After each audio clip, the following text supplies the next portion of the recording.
इतिहास, धर्म और आधुनिक विज्ञान, मतलब आमतौर पर देखा जाए तो ये तीनों एक ही कमरे में शांति से नहीं बैठ पाते हैं ना। हाँ बिल्कुल। अक्सर इन विषयों पर जब भी बात होती है तो काफी लंबी बहस छिड़ जाती है। एकदम सही। लेकिन क्या होगा अगर एक फ्रांसीसी मेडिकल सर्जन अपनी सर्जिकल ब्लेड छोड़कर प्राचीन धर्म ग्रंथों का, मतलब एक तरह से पोस्टमार्टम करने लगे? ये तो निश्चित रूप से एक बहुत ही अलग नजरिया है, क्योंकि एक डॉक्टर का दिमाग हर चीज को तथ्यों की कसौटी पर कसता है। वो सुनी सुनाई बातों पर नहीं, बल्कि सीधे सबूतों पर काम करता है। बिल्कुल। और आज के इस गहन अध्ययन में हम ऐसे ही दिलचस्प सफर पर निकलने वाले हैं। हमारा आज का विषय है डॉक्टर मॉरिस बुकाई की बहुत ही प्रसिद्ध किताब the Bible, the Quran and science. जो कि बहुत ही चर्चित किताब रही है। हाँ, और हम इसके अंशों का गहराई से विश्लेषण करने वाले हैं। इस अध्ययन का मुख्य लक्ष्य बस ये समझना है कि कैसे एक मेडिकल पेशेवर ने अपने पेशे और विज्ञान के ज्ञान का उपयोग करके दुनिया के सबसे प्रभावशाली ग्रंथों का विश्लेषण किया। और ये विश्लेषण कई मायनों में बहुत अनूठा था, क्योंकि इसमें धर्म को विज्ञान के विरोधी के रूप में नहीं देखा गया, बल्कि एक ऐसे विषय के रूप में देखा गया जिसका वैज्ञानिक पैमाने पर बाकायदा परीक्षण किया जा सकता है। सही बात है। और हाँ, आगे बढ़ने से पहले मैं एक बात बिल्कुल साफ कर देना चाहती हूँ।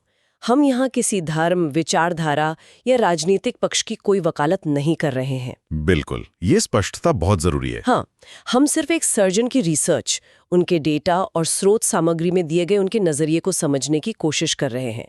जो भी निष्कर्ष हम आज सामने रखेंगे वो पूरी तरह से डॉक्टर बुकाई की किताब पर आधारित है। एकदम। हमारा काम सिर्फ इस दिलचस्प वैचारिक यात्रा को समझना है, किसी की तरफदारी करना नहीं। तो आज की इस चर्चा का जो असल मिशन है वो डॉक्टर बुकाई के जीवन के उस सफर को समझना है जहां एक मेडिकल पेशेवर ने पवित्र ग्रंथों का तुलनात्मक अध्ययन किया। मतलब उन्होंने ये जानने की कोशिश की कि क्या इन ग्रंथों में दी गई जो प्राकृतिक घटनाएं हैं वो आधुनिक विज्ञान की कसौटी पर खरी उतरती हैं या नहीं। और इस कहानी की सबसे बड़ी खासियत पता है क्या है? डॉक्टर बुकाई कोई भाषाविद या धर्मशास्त्री नहीं थे। वे असल में शरीर रचना विज्ञान को समझने वाले एक सर्जन थे। हाँ, और एक सर्जन की सोचने की जो प्रक्रिया होती है वही उनके इस पूरे शोध का मुख्य आधार बनी। तो चलिए इसको थोड़ा और विस्तार से समझते हैं। कहानी की शुरुआत एक डॉक्टर की कार्यप्रणाली से होती है। मान लीजिए कि कोई मरीज किसी अनुभवी डॉक्टर के पास जाता है। तो डॉक्टर क्या करेगा? वही तो, एक होशियार और तजुर्बेकार डॉक्टर कभी भी किसी जूनियर की लिखी हुई समरी पढ़कर कोई बड़ा ऑपरेशन शुरू नहीं करेगा, है ना। वो हमेशा कहेगा कि मुझे मरीज की मूल लैब रिपोर्ट खुद देखनी है। बिल्कुल, वो कच्चा डेटा देखना चाहेगा, किसी और की व्याख्या नहीं। ये बहुत ही सटीक तुलना है। हाँ, और डॉक्टर बुकाई के मेडिकल बैकग्राउंड ने उन्हें यही सिखाया था कि किसी भी अनुवादक पर आंख मूंद कर भरोसा करना खतरनाक हो सकता है। और एक बात यह भी है कि एक सर्जन के रूप में वे केवल इंसानों के भौतिक शरीर का ही इलाज नहीं करते थे। अपने काम के दौरान वे मरीजों की आंतरिक भावनाओं और उनके दुखों के भी बहुत करीब जाते थे। स्रोत सामग्री बताती है कि अपने पेशे के दौरान उनका संपर्क कई मुस्लिम मरीजों से हुआ था, और एक फ्रांसीसी डॉक्टर होने के नाते वे अपने मुस्लिम मरीजों की गहरी धार्मिक निष्ठा से काफी प्रभावित हुए। उन्होंने इस्लाम की कुछ ऐसे पहलुओं को करीब से देखा जो उस समय पश्चिमी दुनिया की नजरों से लगभग पूरी तरह छिपे हुए थे। और यहाँ जो बात सबसे ज्यादा हैरान करने वाली है वो ये है कि उन्होंने महसूस किया कि पश्चिम में इस्लाम को लेकर कई तरह की गलत धारणाएं फैली हुई हैं। हाँ, पश्चिमी साहित्य में अक्सर इस्लाम को सिर्फ एक राजनीतिक या सामाजिक उपकरण के रूप में ही पेश किया जाता था। ने तो अपनी सीमित समझ या पूर्वाग्रहों के हिसाब से अनुवाद किया था। तो डॉक्टर बुकाई ने समझ लिया कि सच्चाई तक पहुंचना है तो इन गलत अनुवादों के फिल्टर को हटाना होगा। और सच्चाई जानने की इसी जिद में उन्होंने एक बहुत बड़ा कदम उठाया। आपको बताए 25-30 की उम्र में नहीं, बल्कि अपनी उम्र के 50वें दशक के आसपास उन्होंने अरबी भाषा सीखने का फैसला किया। अरे वाह, मतलब 50 की उम्र में नई भाषा सीखना एक व्यस्त सर्जन के लिए ये कोई मामूली बात नहीं है। बिल्कुल नहीं। और ये कदम इसलिए उठाया गया ताकि वे कुरान को उसके मूल रूप में पढ़ सकें। ये विज्ञान और धर्म को एक साथ रखकर देखने की एक बहुत ही निष्पक्ष शुरुआत थी। अगर हम भाषा विज्ञान के नजरिए से देखें तो जब किसी ग्रंथ को उसकी मूल भाषा में पढ़ा जाता है तभी उसकी असली गहराई समझ आती है ना? एकदम सही। अनुवाद अक्सर मूल भाव को खत्म कर देते हैं, खासकर तब जब बात विज्ञान या प्राकृतिक घटनाओं की हो। हाँ, क्योंकि एक ही शब्द के कई अर्थ हो सकते हैं और अनुवादक अपनी वैज्ञानिक समझ के आधार पर शब्द चुनता है। बिल्कुल। अगर अनुवादक को विज्ञान का ज्ञान ही नहीं है तो वो पक्का गलत शब्द चुनेगा। तो इसी बात को ध्यान में रखते हुए मूल भाषाओं की समझ हासिल करने के बाद डॉक्टर बुकाई ने सबसे पहले बाइबल पर अपना वैज्ञानिक पैमाना लागू किया। उन्होंने पुराने नियम, जिसे ओल्ड टेस्टामेंट कहते हैं, और सुसमाचार यानी गॉस्पेल, दोनों का बहुत ही बारीकी से अध्ययन किया। और जब उन्होंने बाइबल के ग्रंथों को आधुनिक विज्ञान के चश्मे से देखा तो स्रोत सामग्री के अनुसार उनके सामने कई ऐसी बातें आईं जो स्थापित वैज्ञानिक तथ्यों से मेल नहीं खाती थीं। खासकर उत्पत्ति की पुस्तक, जिसे हम जेनेसिस कहते हैं, उसमें कई बहुत ही गहरी असंगतियां सामने आईं। जेनेसिस के वो उदाहरण तो सच में ध्यान खींचने वाले हैं। जैसे कि जेनेसिस के पहले अध्याय में लिखा है कि ईश्वर ने प्रकाश का निर्माण पहले दिन किया। लेकिन जिन तारों और सूर्य से वो प्रकाश आता है, उनका निर्माण तो चौथे दिन हुआ बताया गया है। एक मिनट, यहाँ तो बुनियादी भौतिकी का सवाल उठता है। अगर तारे और सूरज चौथे दिन बने तो पहले 3 दिन रोशनी कहाँ से आ रही थी? यही तो, बिना किसी स्रोत के प्रकाश का अस्तित्व कैसे हो सकता है? ये तो विज्ञान के सीधे खिलाफ है। बिल्कुल। और असंगतियां सिर्फ यहीं खत्म नहीं होती। डॉक्टर बुकाये ने बताया कि बाइबल के अनुसार सूर्य के बनने से पहले ही पृथ्वी पर वनस्पतियों और पेड़ पौधों का निर्माण हो गया था। अब देखिए, कोई भी इंसान जिसे आधुनिक जीव विज्ञान की थोड़ी सी भी समझ है, वो जानता है कि प्रकाश संश्लेषण यानी फोटोसिंथेसिस के बिना पौधों का जीवन संभव ही नहीं है। एकदम सही। और फोटोसिंथेसिस के लिए सूर्य की रोशनी तो अनिवार्य है। बिल्कुल, सूर्य के बिना पृथ्वी पर हरी वनस्पतियों का उगना जैविक रूप से पूरी तरह असंभव है। एक और बहुत बड़ा विरोधाभास जो सामने आया वो मानव जाति की आयु को लेकर था।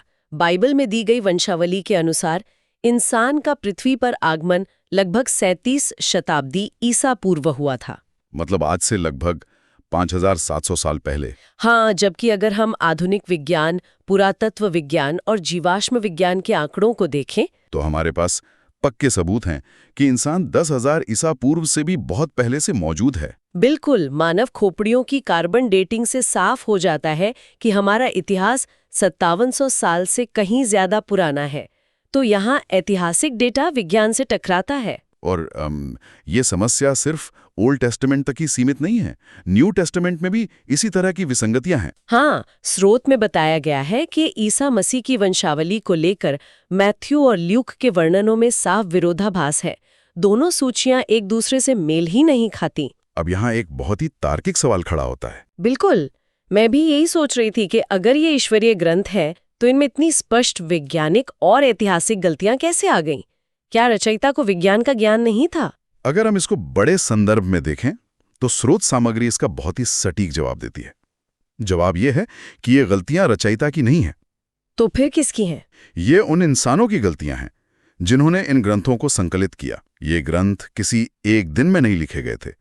ये सदियों के इंसानी दखल और संपादन का नतीजा है। इसे थोड़ा और स्पष्ट करना जरूरी है। मतलब मौखिक परंपराओं से लिखित ग्रंथ बनने की प्रक्रिया कैसे काम करती थी? तो प्राचीन काल में ओल्ड टेस्टामेंट की कहानियां पीढ़ियों तक सिर्फ जुबानी सुनाई जाती थी। लोग इन्हें याद रखते थे। सदियों बाद जब इन्हें लिखना शुरू किया गया तो हालात बदल चुके थे। अच्छा। डॉक्टर बुकाया बताते हैं कि जेनेसिस का जो रूप आज मौजूद है वो कई अलग अलग स्रोतों का मिश्रण है। इसमें 2 प्रमुख स्रोत हैं, याहविस्ट और सैसरोडल संस्करण। एक मिनट, ये सैसरडोटल लेखक कौन थे और इन्होंने क्या बदलाव किए? असल में सैसरडोटल का मतलब होता है पुरोहितों या पुजारियों से संबंधित। जब ग्रंथों को संकलित किया जा रहा था तो उस समय के धार्मिक नेताओं ने अपने हिसाब से कई चीजें जोड़ दी। मतलब अपनी सत्ता बनाए रखने के लिए? बिल्कुल। डॉक्टर बुकाये की रिसर्च बताती हैं कि इन लेखकों ने वंशावली और उम्र की लंबी गणनाएं इसलिए जोड़ी ताकि वो अपने समय के अधिकारों को जायज ठहरा सकें। इतिहास को अपनी सुविधा के अनुसार लिखा गया। ये तो बहुत बड़ी बात है। इसका सीधा मतलब है कि सदियों तक इंसानों ने अपने फायदों के लिए ग्रंथों में फेरबदल किया। सही कहा। इसलिए डॉक्टर बुकाये का निष्कर्ष था कि ये वैज्ञानिक गलतियां कोई रहस्य नहीं है। ये बस उन इंसानों की अज्ञानता का प्रमाण है जिन्होंने विज्ञान की जानकारी के बिना इन्हें संपादित किया। तो यहाँ बात सच में बहुत दिलचस्प हो जाती है, क्योंकि बाइबल में इंसानी छेड़छाड़ के इतने सबूत मिलने के बाद डॉक्टर बुकाये ने बिल्कुल वही वैज्ञानिक पैमाना कुरान पर भी लागू किया। और जब उन्होंने अरबी में मूल कुरान का विश्लेषण किया तो जो नतीजे आए उसने इस सर्जन को पूरी तरह से चौंका दिया। चौंकाने वाली बात क्या थी? बात ये थी कि जब उन्होंने कुरान के अरबी पाठ को आधुनिक विज्ञान की कठोर कसौटी पर कसा तो उन्हें एक भी ऐसी बात नहीं मिली जिसे विज्ञान के नजरिए से गलत ठहराया जा सके। अरे वाह, ये दावा तो सुनने में बहुत बड़ा लगता है।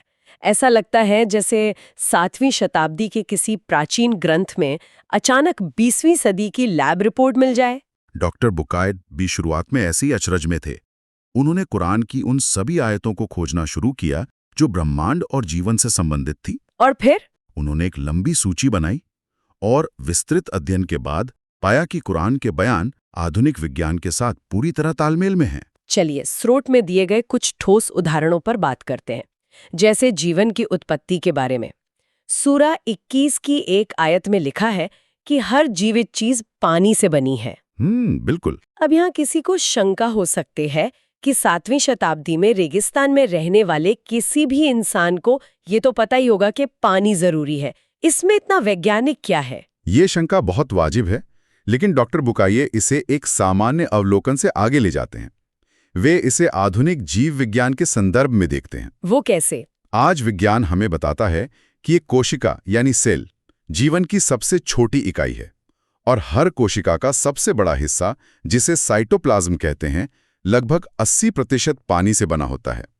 सही बात है। पानी सिर्फ प्यास बुझाने के लिए नहीं है, ये जीवन की बुनियादी संरचना के लिए अनिवार्य है। बिना पानी के जीवन की रासायनिक प्रक्रियाएं शुरू ही नहीं हो सकती। ये बात 7वीं शताब्दी में किसी को नहीं पता थी। ये तो बहुत ही गहरा विश्लेषण है। अच्छा, खगोल विज्ञान यानी एस्ट्रोनॉमी के मामले में भी स्रोत एक बहुत हैरान करने वाला तथ्य पेश करता है। कुरान में सूर्य और चंद्रमा की कक्षाओं का जिक्र है। हाँ, और यहीं पर डॉक्टर बुकाये का अरबी सीखने का फैसला सबसे ज्यादा काम आया। कैसे? पुराने अनुवादकों ने क्या गलती की थी? पुराने यूरोपीय अनुवादकों ने अंतरिक्ष में तारों की गति के लिए इस्तेमाल हुए अरबी शब्द यज़बहून का अनुवाद अक्सर तैरने से किया था। तैरने से? हाँ, क्योंकि 15वीं सदी के अनुवादकों को कक्षाओं या ऑर्बिट्स के बारे में कोई वैज्ञानिक जानकारी नहीं थी। उनके लिए आसमान में कुछ तैरना ही सबसे आसान व्याख्या थी। लेकिन जब एक डॉक्टर ने मूल अरबी शब्द का विश्लेषण किया तो क्या सामने आया? डॉक्टर बुकाये ने स्पष्ट किया कि यज़बहून का मूल अर्थ सिर्फ तैरना नहीं है, बल्कि यह किसी वस्तु की अपनी खुद की गति को दर्शाता है। एक ऐसी गति जो वस्तु के भीतर से उत्पन्न होती है। और आधुनिक खगोल विज्ञान आज बिल्कुल यही कहता है। एकदम। ब्रह्मांड में कोई भी पिंड स्थिर नहीं है, सब अपनी अपनी कक्षा में घूम रहे हैं। सूर्य भी अपनी आकाशगंगा का चक्कर लगा रहा है। इस आत्मसंचालित गति का इतनी सटीकता से होना सच में हैरान करने वाला है। एक और बहुत ही दिलचस्प उदाहरण भ्रूण विज्ञान या एम्ब्रायोलॉजी का है। डॉक्टर बुकाये एक सर्जन थे, तो शरीर विज्ञान उनका मुख्य विषय था। बिल्कुल। पश्चिमी अनुवादकों ने कुरान का अनुवाद करते समय इंसान के निर्माण के शुरुआती चरण के लिए खून का थक्का या ब्लड क्लॉट शब्द का इस्तेमाल किया था, जो कि मेडिकल नजरिए से पूरी तरह गलत है। इंसान का निर्माण कभी खून के थक्के से नहीं होता। खून का धक्का तो एक मृत प्रक्रिया का संकेत है। तो पुराने अनुवादकों ने ये शब्द क्यों चुना? क्योंकि उनके पास माइक्रोस्कोप नहीं थे। उन्होंने शायद शुरुआती गर्भपात को देखा होगा, जो बिना माइक्रोस्कोप के खून के थक्के जैसा दिखता है। ये उनकी वैज्ञानिक अज्ञानता थी। तो जब डॉक्टर बुकाये ने मूल अरबी शब्द को देखा जो कि अलग है, तो उन्होंने इसका क्या अर्थ निकाला? देखिए, अरबी भाषा मूल शब्दों पर आधारित है। अलग का एक अर्थ खून का थक्का हो सकता है, लेकिन इसका जो प्राथमिक अर्थ है वो है चिपकने वाली चीज या जोंक जैसी कोई चीज। जोंक जैसी? हाँ। आधुनिक माइक्रोस्कोपिक विज्ञान बताता है कि निषेचन के बाद शुरुआती भ्रूण गर्भाशय की दीवार से बिल्कुल एक जोंक की तरह चिपक जाता है और वहीं से मां के शरीर से पोषण लेता है। अरे वाह, ये तो सच में रोंगटे खड़े कर देने वाला तथ्य है। 7वीं शताब्दी में किसी के पास अल्ट्रासाउंड या माइक्रोस्कोप तो था नहीं। बिल्कुल नहीं। फिर भी उस अरबी शब्द का अर्थ इस पूरी वैज्ञानिक प्रक्रिया का सबसे सटीक वर्णन है। ये एक बहुत जरूरी सवाल खड़ा करता है। क्या 7वीं शताब्दी के रेगिस्तान में रहने वाला कोई भी इंसान बिना उपकरणों के प्राकृतिक दुनिया के ये जटिल वैज्ञानिक तथ्य खुद लिख सकता था? डॉक्टर बुकाये का निष्कर्ष क्या था इस पर? उनका निष्कर्ष यही था कि ये मानवीय रूप से असंभव है। कोई भी इंसान इतनी सटीकता से जीव विज्ञान और खगोल विज्ञान का वर्णन नहीं कर सकता था, वो भी बिना एक भी गलती किए। और यहीं पर उन आलोचकों का वो पुराना दावा पूरी तरह से निराधार साबित हो जाता है, जो कहते थे कि कुरान सिर्फ बाइबल की नकल है। बहुत सही पॉइंट उठाया आपने। है ना? जो कि अगर किसी ने बाइबल की नकल की होती तो वो प्रकाश के निर्माण और वंशावली की उन तमाम गलतियों की भी नकल करता जो बाइबल में है। ये सबसे बड़ा तर्क है। नकल करने वाला व्यक्ति गलतियों की भी नकल करता है, लेकिन कुरान उन सभी वैज्ञानिक गलतियों से बचा हुआ है जो उस समय के अन्य ग्रंथों में आम थी। तो इससे यही साबित होता है कि ये किसी इंसान द्वारा पुरानी किताबों से की गई नकल नहीं है। बिल्कुल सही। तो इस सब का आखिर मतलब क्या है? मतलब एक सर्जन ने अपनी जिंदगी के कई साल धर्म ग्रंथों का अध्ययन करने में लगा दिए, नई भाषा सीखी। इस रिसर्च का अंतिम उद्देश्य क्या था? स्रोत सामग्री इस बात पर बहुत जोर देती है कि डॉक्टर बुकाये का मुख्य उद्देश्य किसी एक धर्म को नीचा दिखाना बिल्कुल नहीं था। तो फिर क्या था? उनका उद्देश्य ये दिखाना था कि एक ही स्रोत से आए संदेश समय के साथ अलग-अलग रूपों में कैसे सामने आए और कैसे इंसानी दखलंदाजी ने उन्हें प्रभावित किया। मतलब ऐतिहासिक बदलावों ने मूल संदेशों को बदल दिया। बिल्कुल। बाइबल में जो ऐतिहासिक विसंगतियां हैं, वो मूल संदेश की कमी नहीं है, वो उन इंसानों की कमियां हैं जिन्होंने उन्हें संकलित किया। तो उनका असली उद्देश्य लोगों को जोड़ना था। हाँ, डॉक्टर बुकाये का उद्देश्य यहूदी, ईसाई और मुसलमानों के बीच की दूरियों को मिटाकर उन्हें आध्यात्मिक रूप से एकजुट करना था। ये सच में एक बहुत ही खूबसूरत विचार है। धर्मों को लड़ाने के बजाय उनके मूल स्रोत की एकता को समझना। और ये पूरी यात्रा हमें यह भी सिखाती है कि सच्चा ज्ञान तभी मिलता है जब हम अपने पूर्वाग्रहों को किनारे रख दें। बिल्कुल। तो आज के इस गहन विश्लेषण को हम एक ऐसे विचार के साथ समाप्त करते हैं जो शायद हर सुनने वाले को सोचने पर मजबूर कर दे। बताइए वो क्या है? जरा सोचिए, अगर 7वीं शताब्दी के एक प्राचीन ग्रंथ में अंतरिक्ष और जीव विज्ञान के ऐसे रहस्य छिपे थे जिन्हें समझने में मानव जाति को 1400 साल लग गए, तो दुनिया के इतिहास में ऐसे और कितने प्राचीन ग्रंथ हो सकते हैं जिन्हें हम आज अपने अधूरे विज्ञान और गलत अनुवादों के कारण समझ ही नहीं पा रहे हैं। ये तो बहुत ही गहरा सवाल है ना? क्या आज का विज्ञान दुनिया को समझने की अंतिम सीढ़ी है, या फिर ये बस एक नया चश्मा है जो हमें अतीत के गहरे रहस्यों को देखने की नई दृष्टि दे रहा है? ये एक ऐसा सवाल है जिस पर हम सभी को जरूर विचार करना चाहिए। सच्चे इल्म को लोगों तक पहुंचाने के लिए हमारा साथ दें, वीडियो को ज्यादा से ज्यादा शेयर करें और चैनल को सब्सक्राइब करें।